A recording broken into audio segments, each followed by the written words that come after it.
शेतकरी मित्रांनो, बरेच शेतकरी हे कमेंट करून विचारत आहेत की मला 7.5 HP चा पंप घ्यायचा असेल तर काय करावं लागेल।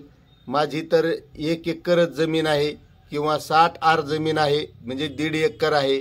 मग मला चांगला 5 HP चा मिळावा, मग त्यासाठी काय करावं लागेल।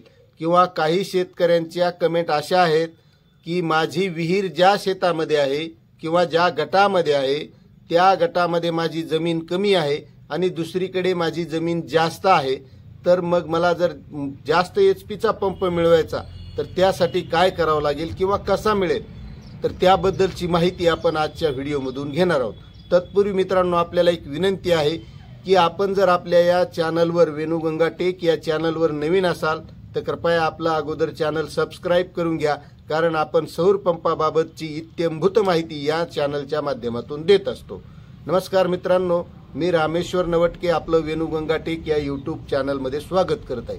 मित्रांनो, आपण या चॅनलच्या माध्यमातून शेतकऱ्यांसाठी फायद्याची महत्त्वाची अशी जी माहिती असते, त्यामध्ये शासनाचे नवनवीन JR असतील, पीक विम्याबाबतची माहिती असेल, अतिवृष्टी अनुदान असेल, सौर कृषी पंपाच्या योजनेबद्दल माहिती असेल, म्हणजेच जी काही शेतकऱ्यांच्या फायद्याची माहिती आहे अशी माहिती आणण्याचा प्रयत्न करत असतो। त्यामुळे मित्रांनो, तुम्ही जर आपल्या चॅनलला सबस्क्राइब केले नसेल तर नक्कीच सबस्क्राइब करून घ्या। तर शेतकरी मित्रांनो, बरेच शेतकरी विचारत असतात की माझी विहीर ज्या गटामध्ये आहे तो गट कमी जमीन आहे तिथे आणि माझी जमीन ही दुसऱ्या गटात जास्त आहे। तर शेतकरी मित्रांनो, आपण ज्या वेळेस अर्ज करतो तर अर्ज करते वेळेस आपल्याला ज्या गटामध्ये विहीर आहे त्या गटावरच अर्ज करावा लागतो। आपली जमीन जरी दुसरीकडे जास्त असली तरी आपला याबाबतचा सर्वे होणार किंवा महावितरणचा कर्मचारी येऊन आपल्या शेतामध्ये सर्वे करणार आहे। त्यावेळेस आपली ज्या गटामध्ये जमीन आहे, विहीर आहे, त्याच गटाचा सर्वे होतो, त्या विहिरीचा सर्वे होतो, तिथे पाण्याचा स्रोत आहे का, त्या विहिरीला चांगलं पाणी आहे का, त्यानंतरच आपल्याला सौर कृषी पंप मिळतो।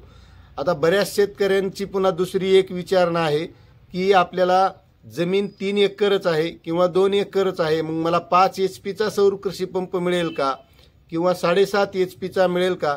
तर शेतकरी मित्रांनो, आपल्याला 1 हेक्टर जमिनीपर्यंत 3 HP चा सौर कृषी पंप मिळणार आहे। मग त्यासाठी आपल्याला वेगळी काहीही तरतूद करता येत नाही, किंवा ज्या शेतकऱ्याची 2 हेक्टर जमीन असेल त्या शेतकऱ्याला त्याप्रमाणेच मिळणार आहे। मात्र समजा आपल्याला 10 एकर जमीन असेल, 15 एकर जमीन असेल आणि आपल्याला 7.5 HP चा पंप त्यावर मिळतो, आणि जर आपल्याला 7.5 HP चा घ्यायचा नसेल, 5 HP चा घ्यायचा असेल, 3 HP चा घ्यायचा असेल तर तो घेता येतो। मात्र जमीन कमी आहे आणि जास्त HP चा पंप घ्यायचा आहे तर असं करता येत नाही।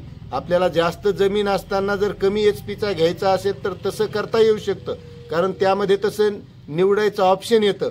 मात्र आपल्याकडे जमीनच कमी आहे आणि जास्त HP चा पंप घ्यायचा असेल तर आपल्याला त्यामध्ये निवड करायचा ऑप्शन सुद्धा येत नाही। आपली जेवढी जमीन आहे त्या जमिनीच्या प्रमाणात आपोआपच तिथं आपल्याला त्या HP चा पंप येतो। मग 3 HP येईल किंवा 5 HP चा येईल किंवा 7.5 HP चा येईल। मात्र 7.5 HP चा आल्यावर आपल्याला 5 HP निवडता येतो, 5 HP चा ऑप्शन आल्याच्यानंतर आपल्याला 3 HP घेता येतो, मात्र जास्तीचा घेता येत नाही। आता हे घेण्यामागचं कारणही तसंच आहे, कारण प्रत्येक शेतकऱ्याला वाटतं आपली पाईपलाईन आहे, पाईपलाईनवर चांगला प्रेशर मिळावा, दाब मिळावा, आणि जास्त लांब पाईपलाईन असेल तर आपल्याला पाणी भरपूर मिळावं, म्हणून शेतकऱ्यांची अपेक्षा माफक आहे की आपल्याला जास्ती HP चा सौर पंप मिळायला पाहिजे। मात्र तसं यामध्ये करता येत नाही। जर आपल्याला तसं करायचं असेल तर आपल्याला जमीनच जास्त असणं आवश्यक आहे। मात्र आता शेतकऱ्यांनी काय केलेलं आहे, अल्पभूधारक ह्या सर्व 7/12 करून ठेवलेले आहेत, म्हणजे 5 एकरच्या आतचे जास्तीत जास्त शेतकरी आहेत त्यामध्ये खातेपोड केलेली आहे। त्यामुळे असं आपल्याला करता येणार नाही। ज्या शेतकऱ्यांना जमीन जास्त आहे त्या शेतकऱ्यांना नक्कीच जास्त HP चा पंप घेता येऊ शकतो। मित्रांनो, आपल्याला माहिती कशी वाटली नक्कीच कमेंट करून कळवा, आणि चॅनलवर नवीन असाल तर सबस्क्राइब करायला विसरू नका। भेटूया अशाच नवीन माहितीसह नवीन व्हिडिओमध्ये। तोपर्यंत जय हिंद, जय महाराष्ट्र, जय किसान।